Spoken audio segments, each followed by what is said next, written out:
¿Qué tal? ¿Cómo le va? Le damos la más cordial bienvenida a Mirador Universitario, la nueva barra de televisión educativa de la Coordinación de Universidad Abierta y Educación a Distancia de la Universidad Nacional Autónoma de México. A nombre del doctor Francisco Cervantes Pérez, titular de esta dependencia, les damos la más cordial bienvenida. En esta nueva etapa de televisión educativa, concretamente de Mirador Universitario, vamos a contar con una serie de programas, talleres, cursos que hacen patente la importancia y la posibilidad de la educación abierta y a distancia apoyándonos en la televisión. Para ello, vamos a contar con la participación muy importante de especialistas y académicos de primer nivel de nuestra máxima casa de estudios. En esta ocasión, damos inicio con una serie sobre la filosofía en México, con el apoyo del Instituto de Investigaciones Filosóficas de la UNAM. Cabe decir que en esta nueva barra Mirador Universitario, ustedes van a poder accesar de manera permanente un sitio web en donde van a poder consultar, por ejemplo, el temario, la bibliografía y la sinopsis de los programas que vayamos presentando. Igualmente, tendremos de manera permanente un correo electrónico al cual usted podrá dirigirse para consultar todas sus dudas, mismas que serán respondidas por los especialistas. Esperamos que siga siendo usted tan leal como lo ha sido en otras ocasiones con esta programación que ofrece la UNAM para todos ustedes de una manera ágil, amena y en donde desde luego estamos seguros que usted va a quedar verdaderamente maravillado de todo lo que puede ofrecer nuestra universidad.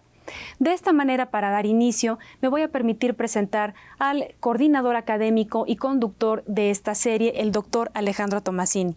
Doctor, muchas gracias. Muchas gracias por la oportunidad de trabajar y cooperar con ustedes y por la oportunidad que nos dan de poder llevarle a un público amplio los temas y los debates que nosotros generamos en nuestro instituto y que forman parte de nuestro trabajo habitual. Y qué bueno saber esto, ¿verdad, doctor? Porque platicábamos un poco antes de iniciar de que no estamos seguros qué tanto sabemos de filosofía los mexicanos, cómo lo sabemos de lo que se hace en la UNAM y qué mejor aquí los especialistas que estén para responderlo. Esa es parte de los objetivos que nos hemos fijado para estas conversaciones. Así es. Muchas gracias, doctor. Muchas gracias. Y contamos también con la participación del doctor Guillermo Hurtado, quien es el director del Instituto de Investigaciones Filosóficas de la UNAM. Muchas gracias, doctor Hurtado. Bienvenido y gracias por estar aquí. Gracias a ti, Montserrat, y estamos muy contentos, muy agradecidos en el instituto de tener esta oportunidad de poder presentar lo que se hace en el instituto en este mirador universitario.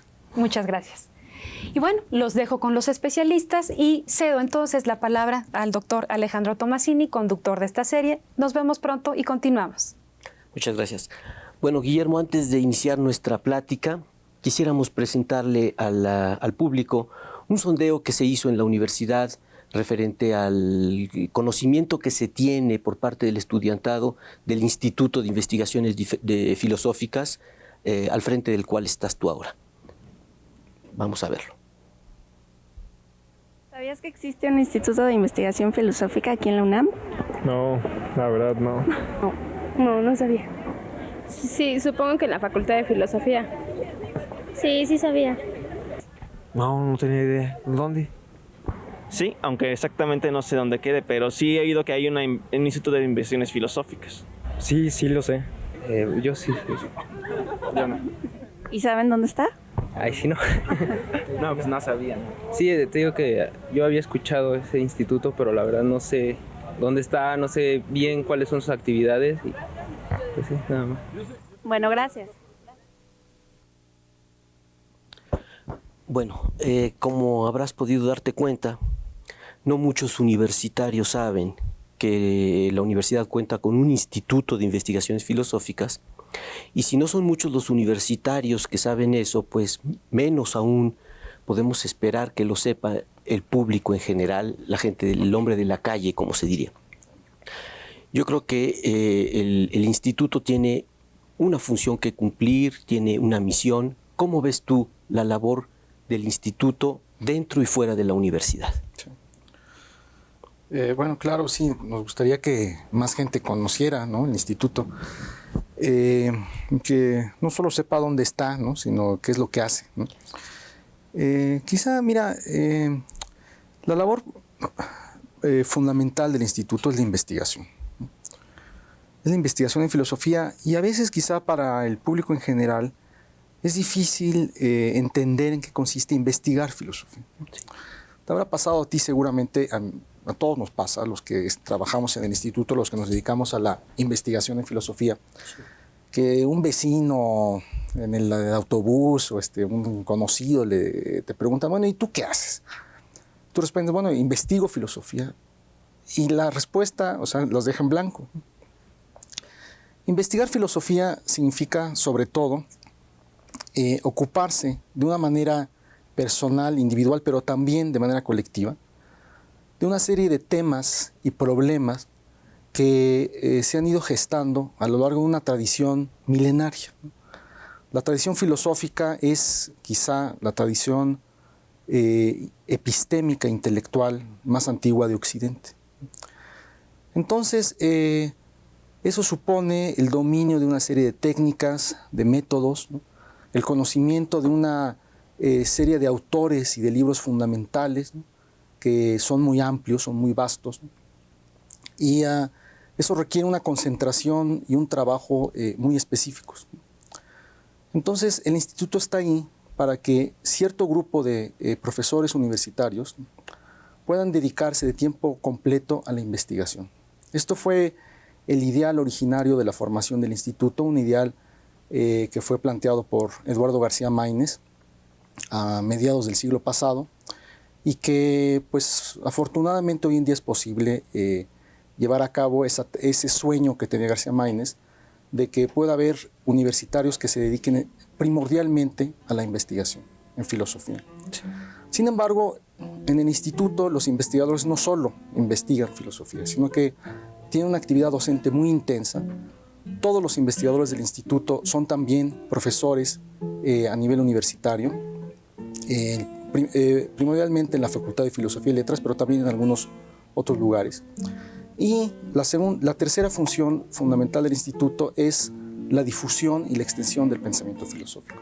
Y es ahí en donde yo creo que hemos fallado un poco con aquellas personas que les preguntan sobre el Instituto de Investigaciones Filosóficas y no han oído hablar de él. Este es un reto que tenemos. Sí, este reto proviene no solo del público en general, sino inclusive de investigadores en otras áreas de la cultura y del saber. Uh-huh.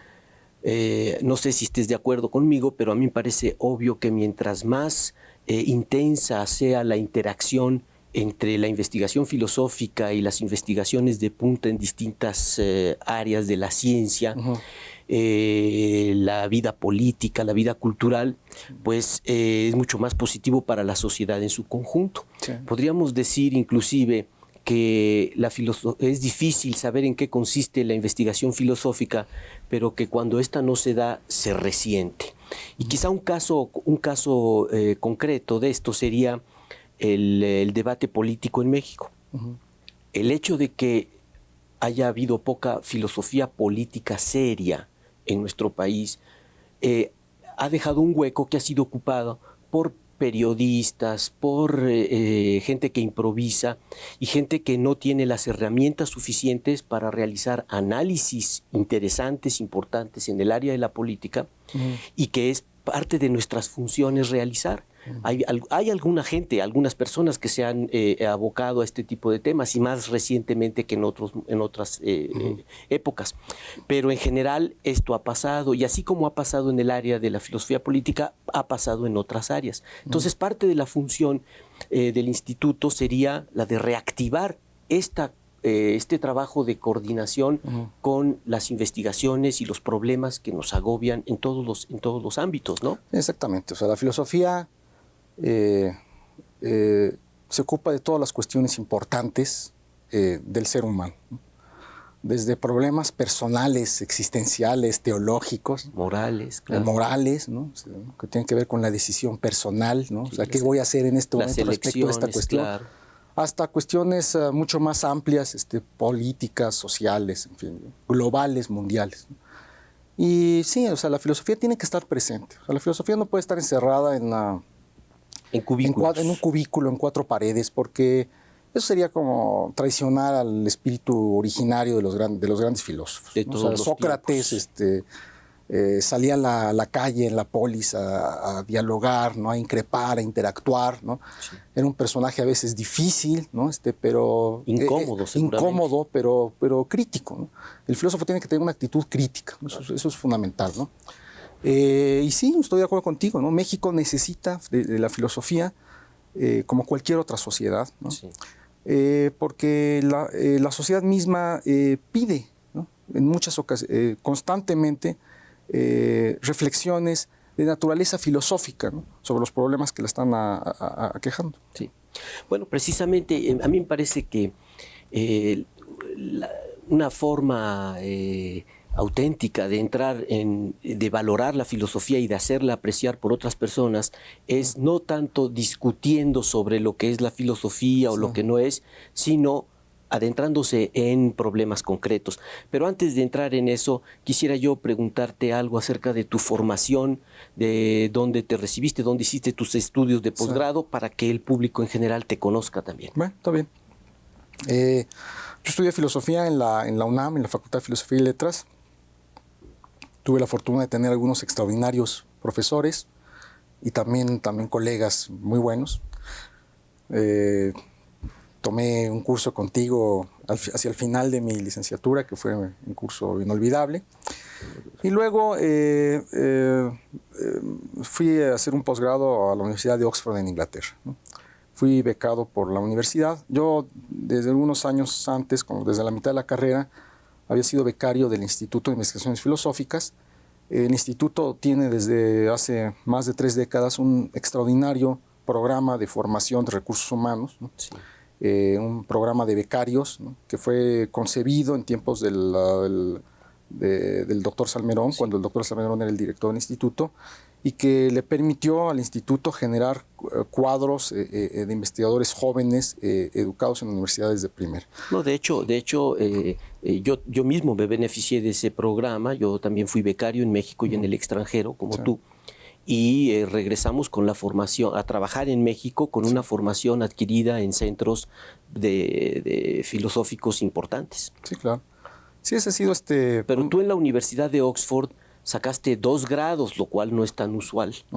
Sacaste el grado importante que se conoce como BPhil, sí, y luego el doctorado. El DPhil, sí. El DPhil. Sí, uno es equivalente más o menos a una maestría y el otro es el doctorado, sí, corriente. Sí, sí. Estuve trabajando ahí sobre temas de filosofía del lenguaje, en mi maestría, y posteriormente sobre problemas de ontología, lógica filosófica en el doctorado. Si no mal recuerdo, tu tesis de licenciatura es sobre la obra de Donald Davidson. No sé si David Donaldson. Donald Davidson. Sí. ¿Nos podrías decir algo acerca de tu tesis allí? Sí. ¿Qué es lo que tú defendías? Sí, bueno, sí. Bueno, mi tesis que escribí fue desde el 85. Se ocupaba de la manera en que el filósofo norteamericano Donald Davidson establece la conexión entre el lenguaje, el pensamiento y la realidad, ¿no? Davidson alcanzó notoriedad en los círculos de filosofía analítica en la década de los 70, 80, por una teoría del significado que ofreció, que estaba basada en una teoría de la verdad formal, ¿no? Que parecía que no podía utilizarse para lenguajes naturales como el español o el inglés. Y Davidson le dio un giro muy interesante a esta teoría de la verdad formal tarskiana para utilizarla en una teoría empírica de la comprensión y del significado de los lenguajes cotidianos. Quizá un par de palabras para que el público tenga una idea de lo que estamos hablando. Podríamos decir algo respecto a la teoría de la verdad que estaba implícita. Sí. El problema de la verdad es un problema que ha acaparado la atención de los filósofos desde siempre. Y ha habido muchas teorías de la verdad. La teoría de la verdad como correspondencia, como coherencia, la teoría pragmatista de la verdad, etc.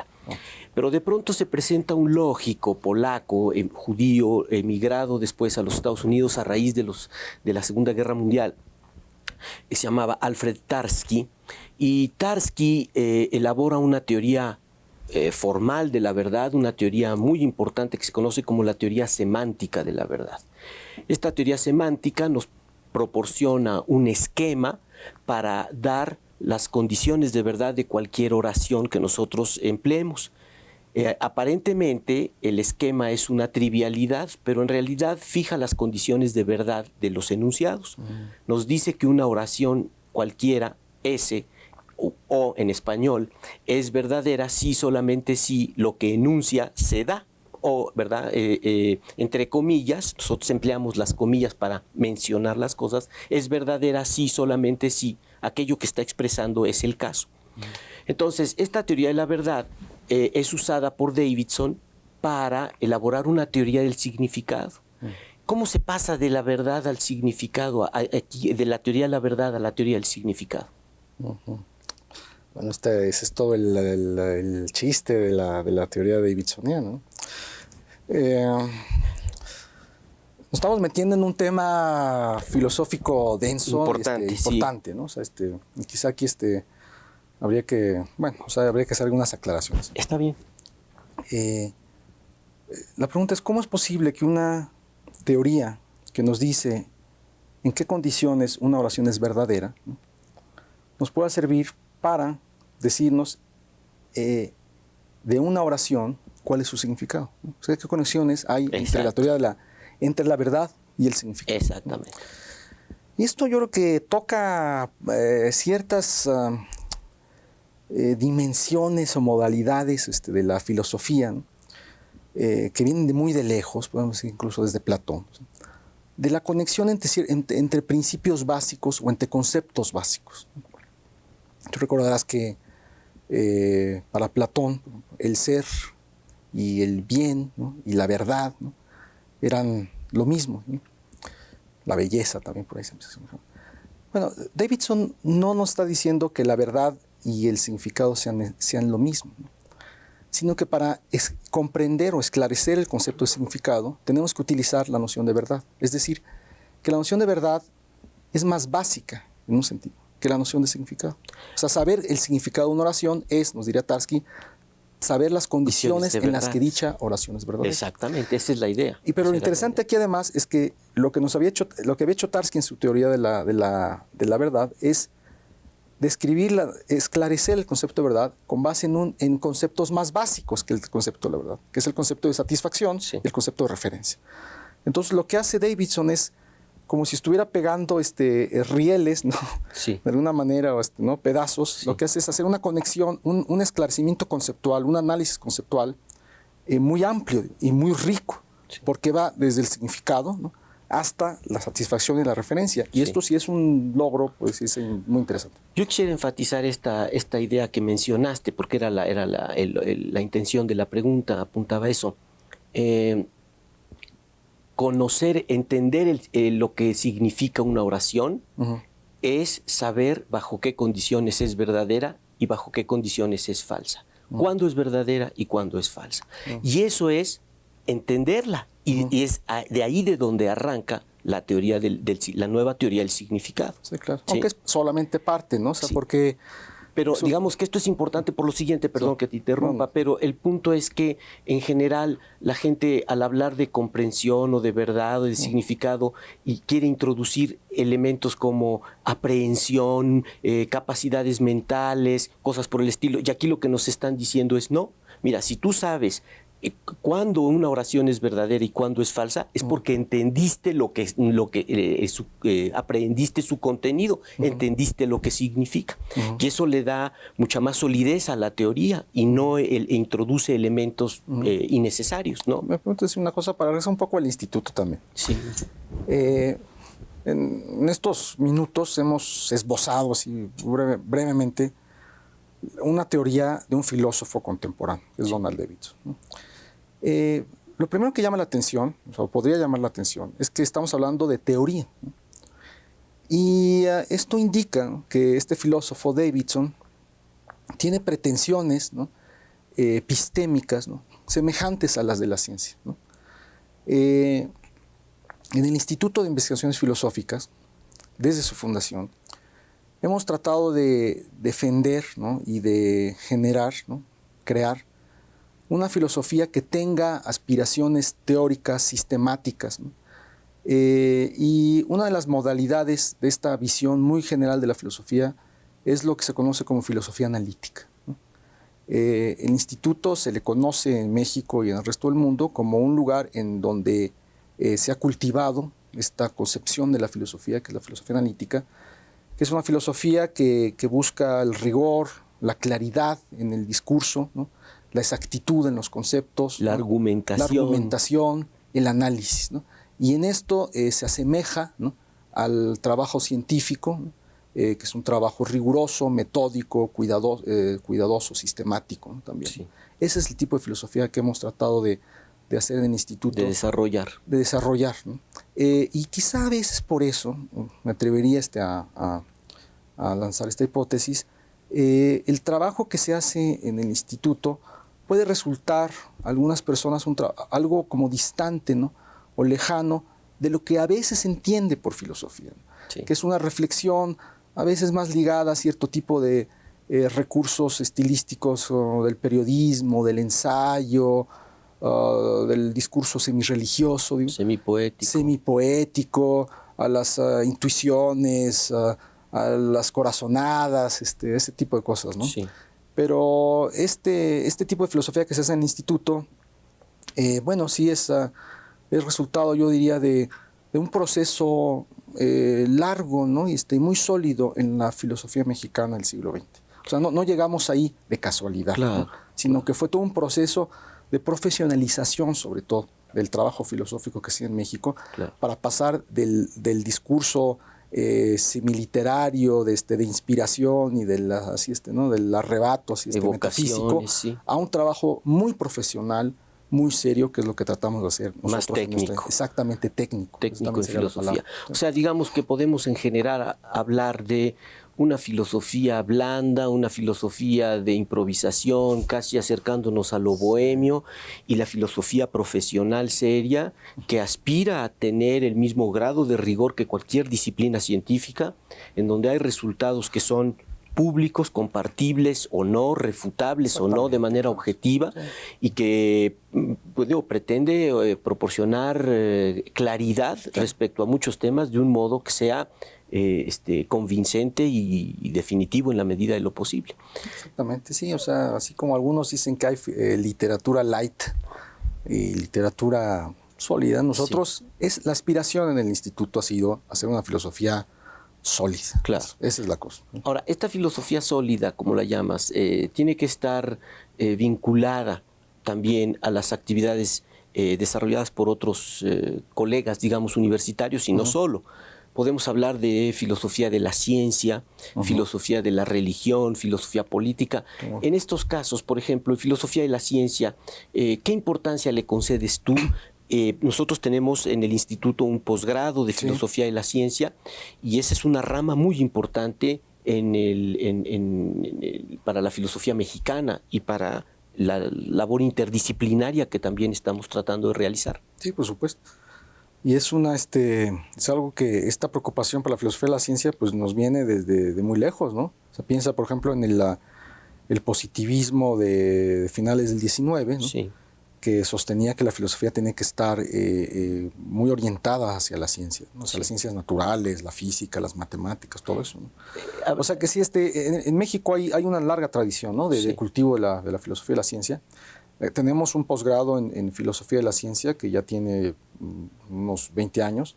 Han salido ya varias generaciones de egresados de ese posgrado. Es un posgrado que tiene el instituto conjuntamente con la Facultad de Filosofía y Letras, y en unos cuantos meses, una muy buena noticia, la Facultad de Ciencias también se va a incorporar al programa de la maestría y del doctorado en la filosofía de la ciencia. O sea, sí, que se está conformando una comunidad de investigadores, sí, que hacen trabajo filosófico multi e interdisciplinario con científicos, sobre todo de la UNAM, sí, y en ramas muy diversas, ¿no? Filosofía de la biología, filosofía social, filosofía de las matemáticas, ciencias cognitivas. Pues. Bueno, Guillermo, vamos a una pausa muy breve y retomamos ahorita nuestra conversación. Está bueno.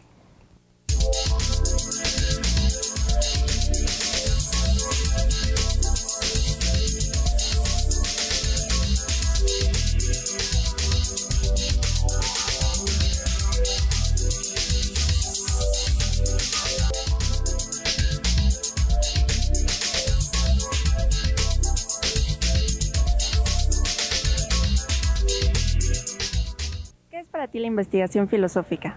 Para mí la investigación filosófica, híjoles, pues no sé, o sea, así como que es el estudio de varios filósofos como son Aristóteles, Platón. Pues yo creo que es un campo pues muy importante. Yo creo que da bases a pues lo que es la humanidad, ¿no? El saber quiénes somos, de dónde venimos, para qué existimos, por qué lo hacemos. Yo creo que es de verdad importante, ¿no?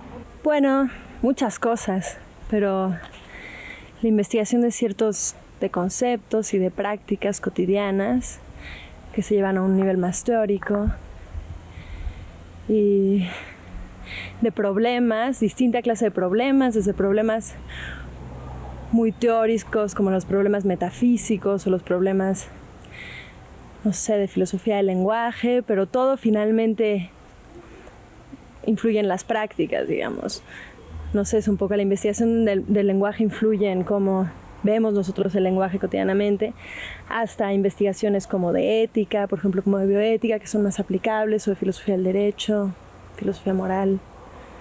Entonces la investigación filosófica, bueno, por un lado sería esta serie de preguntas críticas acerca de cómo entender lo que es el conocimiento, cómo entender el pensar u otro tipo de actividades como el actuar, ¿no? Es decir, como el actuar moral. Es un tipo de método en el cual el filósofo se hace preguntas de el cómo, por qué, cuándo, dónde. Para mí eso es, no sé si estoy bien, ¿verdad? Pero... Más en concreto sobre qué es la investigación filosófica, bueno, tú puedes hacer una investigación filosófica prácticamente sobre cualquier tema, ¿no? Esa es una, digamos, de las ventajas de la filosofía, aunque también puede ser una desventaja, ¿no? ¿Qué criterios usas para decir esto es filosófico o qué no es filosófico? Para mí sería, no sé, como un proceso de buscar igual toda la información desde sus bases, cómo se ha ido desarrollando hasta lo que es el día de hoy la filosofía, sus representantes, investigar todo eso. Ok, gracias. Bueno, tenemos ya un sondeo respecto a lo que muchos alumnos universitarios piensan en relación con la investigación en filosofía. Nosotros mencionamos al principio que hay como dos clases de reflexiones en torno a la filosofía, estas reflexiones generales en las que podemos medio divagar, sí, y aquellas en las que ya entramos en temas concretos, con preguntas específicas que se van ramificando y se van haciendo cada vez más difíciles de seguir, sí, cada vez más abstractas, en fin. Vamos a empezar ahorita un poquito con lo otro. Tú has estado trabajando en los últimos tiempos elaborando algo que a mi modo de ver contribuye a llenar un hueco que hay en la filosofía que se hace en México, que es una historia de la filosofía mexicana o hecha en México. Ahí quisiera yo empezar a que nos aclararas eso. Claro, sí. Sí, mira, yo creo que... Porque hay muchos extranjeros que han trabajado en México, entonces a eso me refiero. Sí.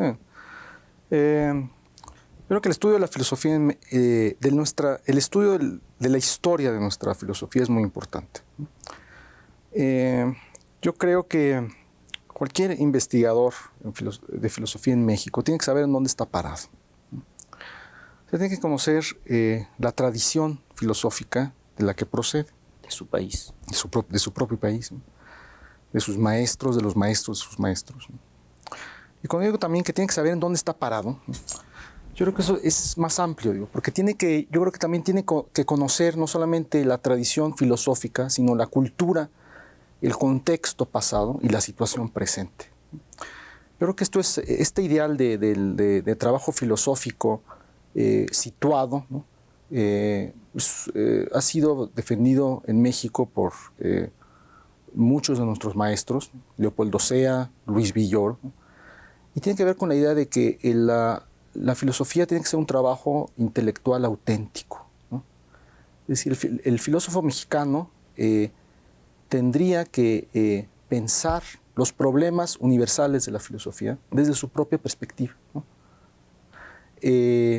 Tomando en cuenta la problemática, ¿no?, de él como individuo, pero de él como individuo en un contexto social en México, ¿no? O sea, hacer filosofía en México no puede ser lo mismo que hacerla en otro lado, ¿no? Porque los problemas que son comunes, que son compartidos, que son los problemas de la humanidad, problemas de los que se ocupa la filosofía, tienen modalidades distintas. Y hay problemas que en algunos lados son más importantes o más agudos o cobran características distintas. Entonces, el filósofo mexicano, o sea, debe conocer, creo que solo su presente y su pasado, porque el presente actual nuestro, el presente intelectual incluso, depende de esta tradición, de este río de la tradición que es el que nos ha llevado hasta acá. Pero entonces tu trabajo es un trabajo de reconstrucción, no solo de ideas, sino de las ideas contextualizadas. Es un trabajo muy ambicioso. Sí, yo creo que así se tiene que hacer historia de la filosofía. La historia de la filosofía tiene que verse como parte de la historia de las ideas en general, y también la historia de las ideas pues tiene que tomar en cuenta la historia general. Pero, o sea, tú no podrías entender la historia de la filosofía en México si no la pones en el contexto de la historia de México en general, de los problemas sociales, económicos, políticos, porque la filosofía está conectada con eso. Déjame problematizar un poquito eso. Tenemos un contraejemplo claro en una obra espléndida que es la del padre Frederick Copleston. Copleston escribió una gran historia de la filosofía occidental y en ella lo que hace es rastrear las ideas que encontramos en los textos filosóficos, reconstruirlas, componerlas, ver las conexiones, cómo se concatenan unas con otras, pero se desentiende por completo del contexto histórico, político. A mí me parece que la historia de la filosofía puede verse así, pero siempre será incompleta o insatisfactoria.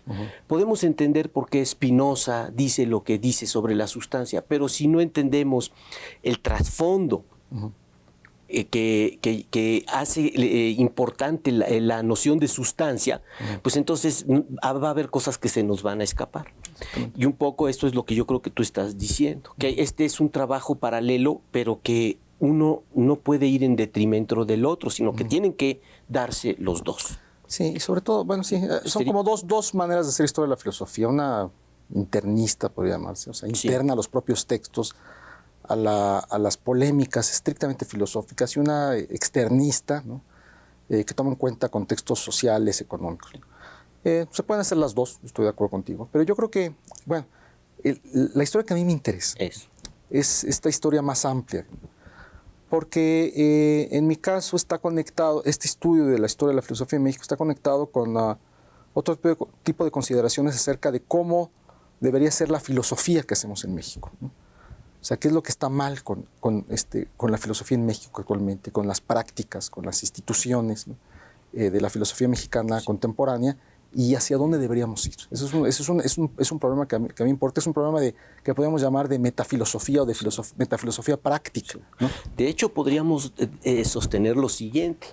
Hay países en los que por su situación material, su estabilidad, etcétera, se pueden dar el lujo de producir historias de la filosofía en las que lo único de lo que se ocupan es de ideas y de sus secuencias, y otros países en los que el estudio de la filosofía tiene que venir relacionado con las causas sociales involucradas, los problemas sociales, históricos, porque son situaciones distintas y entonces los requerimientos de las gentes son distintas en un caso y en otro. Lo podríamos presentar de esa manera. Sí, yo creo que sí.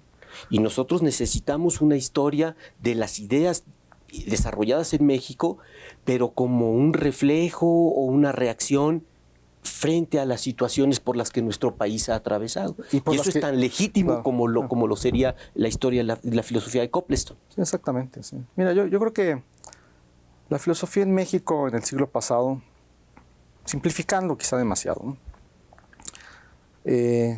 Tuvo dos grandes corrientes. Una es la corriente de los modernizadores. En la filosofía mexicana del siglo XX encontramos distintas oleadas de movimientos de modernización filosófica que vienen por lo general de Europa o de Estados Unidos, ¿no?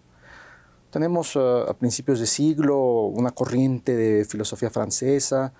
En los años 30 tenemos la gran influencia de la filosofía alemana, ¿no? La modernización filosófica en clave germana. Luego, en los años 60, empieza la tradición analítica. O sea, que son varias como tandas, ¿no? Oleadas que hemos tenido de esta modernización. Por otra parte, de manera paralela, hemos tenido un movimiento de filosofía nacional, ¿no?, que buscaba privilegiar sobre todo el pensamiento auténtico, el pensamiento filosófico responsable, por ejemplo, ante la situación nacional, un pensamiento filosófico que se nutriera de lo mexicano y que buscara respuestas concretas también a lo mexicano. ¿Quiénes serían los grandes representantes de esta corriente y de la otra también? Mira, de la segunda corriente, o sea, los antecedentes pues, son Antonio Caso, José Vasconcelos, Samuel Ramos, Leopoldo Sea, Emilio Uranga, Luis Villoro también están en esa corriente, sí, y filósofos posteriores, liberacionistas, latinoamericanistas. En la otra corriente también está Caso está en las dos, ¿no? Sí.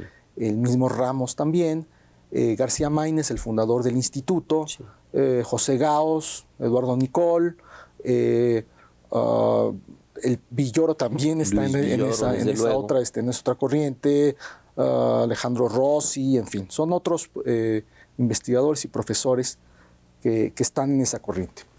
Yo creo, a mí me parece que a veces estas dos corrientes estaban en conflicto, ¿no? Se pensaba que o se tendía hacia la modernización, hacia cierto tipo de profesionalismo, de rigorismo, de metodología importada de fuera, o se tenía que hacer una filosofía de manera muy distinta, ¿no?, en una clave diferente, en un tono distinto, con preocupaciones, métodos más que tuvieran que ver con problemáticas a veces específicas de México o de América Latina. Yo creo que esta es una falsa dicotomía, ¿no? En esto creo que, bueno, pues yo no diría nada original. O sea, ha habido otros que han dicho lo mismo. Uno de ellos es el propio Luis Villoro, que ya lo hemos citado. Y creo que podríamos pensar que la filosofía mexicana hoy en día, ¿no?, retomando las dos líneas de nuestra tradición, debe tratar de ser rigurosa, bien hecha, clara, ¿no?, profesional, ¿no?, que es como la filosofía que siempre hemos tratado de hacer en el instituto, pero que eso no impide, no se contradice con una filosofía preocupada por nuestra situación, comprometida, ¿no?, con la problemática real, ¿no?, de los mexicanos, ¿no?, que tenga contactos de ida y vuelta con el resto de la cultura y de la ciencia nacional, o sea, que no sea una filosofía encerrada. Exactamente. Y que se comprometa también, o sea, con ciertas causas sociales, ¿no? La filosofía puede ser rigurosa y liberadora, eso es lo que pienso. Y eso yo creo que es un ideal de filosofía mexicana que creo que podríamos tener en este momento, a principios del siglo XXI. Digamos, yo creo que el ideal que mencionas es un ideal que todos compartimos, pero sentimos que estamos todavía muy lejos de alcanzarlo o de acercarnos a él, inclusive por la sencilla razón de que tenemos muy poca gente trabajando en filosofía. Sí, yo creo que para que estos ideales se materialicen se necesita que haya toda una comunidad de gente, y nosotros en un país de 100 millones de habitantes tenemos un solo instituto con unos 35 o 40 investigadores. ¿Cómo hacer para impulsar el trabajo filosófico en México de modo que sea auténtico, autónomo, comprometido, crítico, etcétera? Sí. ¿Cómo hacerlo? Sí, bueno, lo primero que es algo que tú señalaste es que tenemos que tener una verdadera comunidad filosófica nacional, que creo que no la tenemos plenamente. Existe un conjunto de académicos dedicados a la filosofía, pero ese conjunto no es lo mismo que una comunidad. O sea, un grupo de personas que están reunidas en un lugar no es una comunidad. Una comunidad es sobre todo una comunidad de discusión, y en filosofía tiene que partir eso de una comunidad de lectura. Tenemos que leernos entre nosotros, tenemos que escucharnos, tenemos que discutir, tenemos que debatir, tenemos que dialogar. Por otra parte, yo creo que sí, la comunidad filosófica mexicana es pequeña, tendríamos que ser más, ¿no?, y estar mejor preparados también, eso también es muy importante. Pero eso requiere que haya una conciencia muy clara de la importancia de la filosofía en las instituciones de educación superior y educación media. Lo que tiene que entender los gobiernos, el gobierno federal, los gobiernos locales, o sea, y también las corporaciones que tienen universidades privadas y colegios privados, es que la filosofía es un elemento fundamental de la formación, ¿no? de cualquier persona. En cualquier sociedad. En cualquier sociedad. Incluso yo iría más allá, ¿no? O sea, yo creo que la formación ciudadana en una sociedad democrática como la que queremos tener requiere de la filosofía. Requiere de la filosofía por lo menos en dos dimensiones. Una, por lo que respecta al manejo y comprensión de ciertos conceptos fundamentales, ¿no? que son claves para el discurso democrático, y por otra parte, o sea, comprensión de estos conceptos, y por otra parte también el desarrollo de habilidades de discusión y de argumentación, ¿no? en los que el ciudadano de la sociedad democrática pueda expresar su opinión, pueda criticar, pueda proponer, ¿no? La filosofía yo creo que es fundamental para la formación de un sujeto de una sociedad democrática contemporánea. Oye, tu trabajo actual, ¿en qué has estado trabajando? ¿Cuáles son los temas que te absorben en este momento? Sí. ¿Y qué tesis estás tratando de defender, elaborar, desarrollar? Bueno, mi trabajo brevemente. Aparte del de historia de la filosofía. Sí. Estoy trabajando en cuestiones de epistemología, ¿no? Sobre la cuestión de creencia, ¿no? Como una noción distinta a la noción de saber, ¿no? La noción de saber es una noción que se ha estudiado desde el ámbito de la filosofía en conexión con la verdad, con la ciencia, con la justificación. Exactamente. ¿No?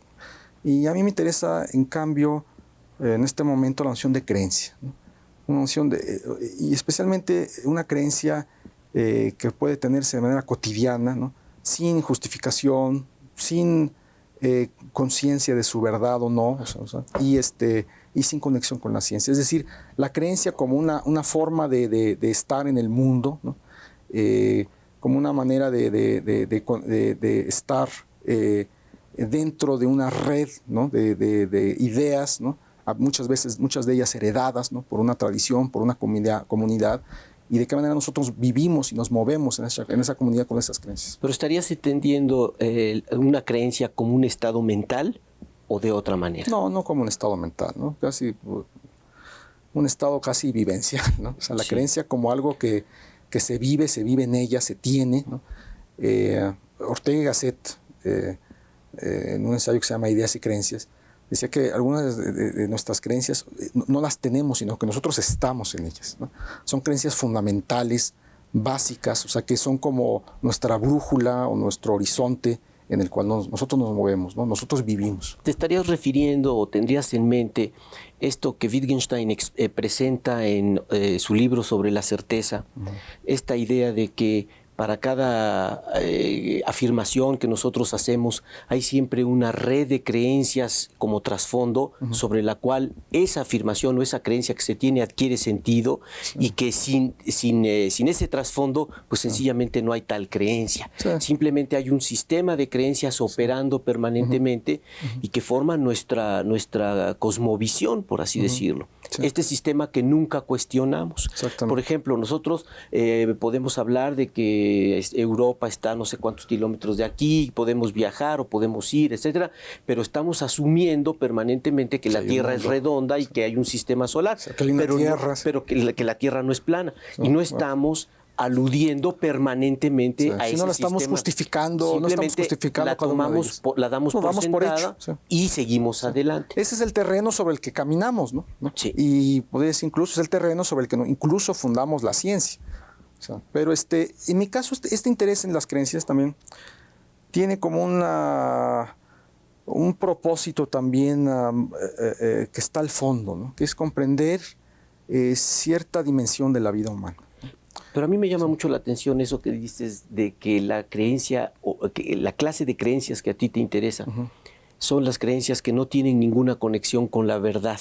No que no tengan conexión con la verdad, sino que no nos las planteamos en tanto que necesitando una verificación, ¿no? O sea, las asumimos como verdaderas, las tenemos, las vivimos como verdaderas, ¿no?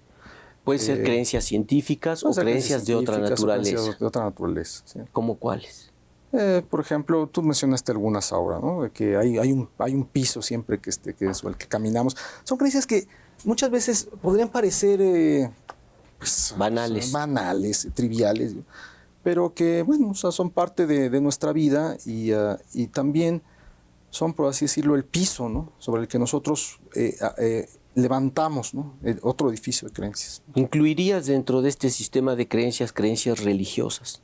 Posiblemente, sí. Posiblemente. Y como te decía hace un rato, yo creo que si nosotros queremos abordar el problema del sentido de la vida, que es un problema que a mí me importa mucho, tenemos que tomar en cuenta este tipo de creencias, estas creencias básicas, ¿no? Creencias de fondo, ¿no? Que son el sedimento, por así decirlo, ¿no? ¿Con base en ellas que aflora o se expresa el sentido de la vida? Eso sería lo que me gustaría tratar de poder conectar. Sí, eso es, por ahí va la investigación. Ya. Por ahí. ¿No? Ya. Exactamente. Bueno, pero también me llama la atención el hecho de que siendo tú un investigador joven, hayas incursionado en tantas áreas. Tu trabajo de Oxford fue un trabajo sobre la filosofía de uno de los pensadores más importantes, desde luego del siglo XX, y diríamos algunos de la historia de la filosofía, como fue ni más ni menos que Bertrand Russell. ¿Qué queda de tu trabajo y de tu interés en torno a la filosofía de Russell? Bueno, la preocupación metafísica fundamental, ¿no? O sea, yo lo que traté de extraer de mi estudio de Russell de Bertrand Russell fue el esbozo, ¿no? de una teoría ontológica, ¿no?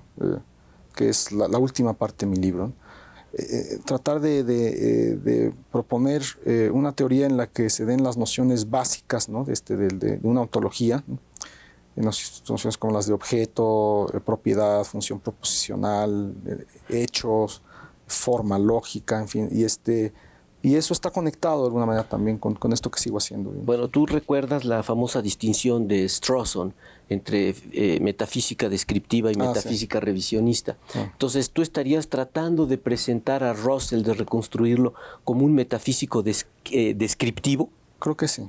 O sea, yo creo que sí. Cosa que quizá él no estaría, con la que él no estaría de acuerdo. Sí, bueno, Russell frecuentemente está en desacuerdo con sus propias ideas. Fue haciendo una... tuvo una vida tan larga, ¿no? Y cambiaba a veces. Afortunadamente, ¿no? Una producción tan grande. Una producción muy grande. Y él cambió muy. Y eso es algo muy bueno, fíjate. Hace un rato comentabas que decías, bueno, eres muy joven, te has ocupado de muchas cosas.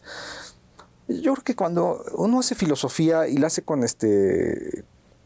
el entusiasmo así, que siempre es juvenil. El entusiasmo de un filósofo no importa la edad, yo creo que siempre es juvenil, ¿no? Por eso Gauss, por ahí en alguna ocasión, decía que el filósofo es como una especie como de adolescente perpetuo, ¿no?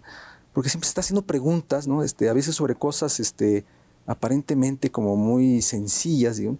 Que no se las haría un adulto en este sentido, como de adulto, de alguien que ya está ocupado de las cosas. Sí, ¿ves? sí. Entonces, esta curiosidad, o sea, yo creo que del filósofo, pues hace que uno vaya tocando temas distintos. Y lo que es maravilloso de la filosofía es que los temas se van conectando, ¿no? Como si tuvieras un mapa de estos mapas de sistemas ferroviarios así en Europa, donde un puntito, una vía te lleva a otra y luego a otra, y podrías así hacer como múltiples viajes, circuitos, ¿no? Circuitos, ¿no? El carácter interconectado de los problemas filosóficos. Entonces, pues sí, visto así, o sea que bueno, quizás es una manera muy optimista de ponerlo, porque la filosofía tiene también sus momentos difíciles. La filosofía es como un viaje, ¿no? Un viaje que uno va tomando, así como si uno se pusiera la mochila, ¿no? Y vas recorriendo distintos lugares. Hay quien no sale de la estación. Exactamente, sí. Hay quien no sale de la estación. Hay quien no sale de la estación. Pero, pues sí, quizá esta idea siguiendo, si me permite seguir con esta metáfora de la filosofía como un viaje, yo creo que puede darnos una idea de este sentimiento de constante aventura y descubrimiento que se tiene. Quizá puede decirse, así como algunos nunca salen de la estación, el problema con la filosofía es que nunca llega a una estación final, ¿no? Claro. Esta sensación de que uno va viajando y no toca piso. El viaje no termina. No termina, y eso puede ser a veces desesperante, frustrante, incluso angustiante, ¿no? Desde luego. Pero yo creo que, bueno, el carácter del filósofo requiere requiere tener la capacidad de estar en este viaje permanente, ¿no? Que es, pues sí, es una aventura del intelecto, quizás suena muy presuntuoso, pero bueno. Estamos ya a punto de terminar esta primera conversación. Sí. Me gustaría que nos dijeras si ha habido algún filósofo o qué filósofos ha habido que te hayan realmente inspirado, guiado, servido, ¿no? Como paradigmas a seguir tanto intelectualmente como en su vida, porque la vida no de todos los filósofos, hay algunas vidas que son aburridas, pero hay algunas que son muy excitantes, muy interesantes. ¿Tienes algún filósofo que sea tu maestro, aunque sea? No, maestro no. Maestro no. Como maestro, ¿no? Como maestro no. Neil Russell. No, pero y no porque yo no tome a nadie como maestro, o sea, yo no diría que es, o sea, todos los grandes filósofos, ¿no? son mis maestros en el sentido, como lo son los maestros de todos, ¿no? O sea, pero hay aversiones y hay preferencias. Hay preferencias, mira, brevemente, ¿no? O sea, San Agustín es un filósofo que últimamente yo encuentro muy interesante, ¿no? Profundo. Muy profundo, muy vital, muy provocador, ¿no? Muy inteligente, ¿no? San Agustín, ¿no? Sí. Wittgenstein es otro que también encuentro muy interesante. El propio Russell, digo, ¿no? También, o sea, fue un hombre entregado al conocimiento y que también al mismo tiempo fue un hombre entregado a causas sociales, ¿no? Que supo conectar, ¿no? Como siguiendo el esquema del intelectual europeo, ¿no? En la tradición, digamos, de Solá hasta Sartre, o sea, problemas teóricos con problemas prácticos, ¿no? O sea, yo creo que pues, sí, son... Esos son algunos de San Agustín, Russell y Wittgenstein. No las análisis, por favor. No. Está bien. Bueno, mira, tenemos ya un par de minutos nada más. No sé si hubiera algún mensaje que tú quisieras enviarle a los estudiantes, a los profesores, a los colegas de nuestra institución y allende las fronteras de la UNAM. Sí. Voy a permitirme hablar en nombre de la institución, o sea, por ocupar en este momento la dirección del instituto.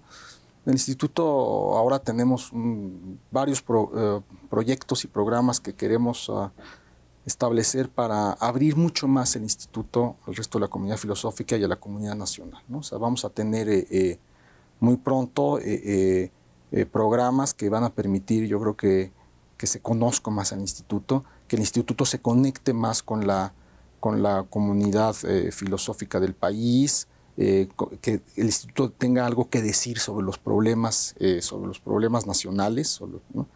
Y bueno, es una tarea que creo que la mayoría de los investigadores del instituto están como muy, muy dispuestos a llevar a cabo. O sea, yo estoy seguro que si hacemos este programa en unos años, cuando se haga la pregunta de, oye, ¿sabes qué es el Instituto de Investigaciones Filosóficas? Las respuestas van a ser más buenas que las que tuvimos ahora. O al menos eso es lo que queremos. No, y eso esperamos todos y vamos a reforzar todos con gusto todo ese proyecto de difusión de ideas y de impulso, participación a la filosofía en nuestro país y en nuestra universidad. Claro. Muchas gracias, Guillermo. Gracias a ti.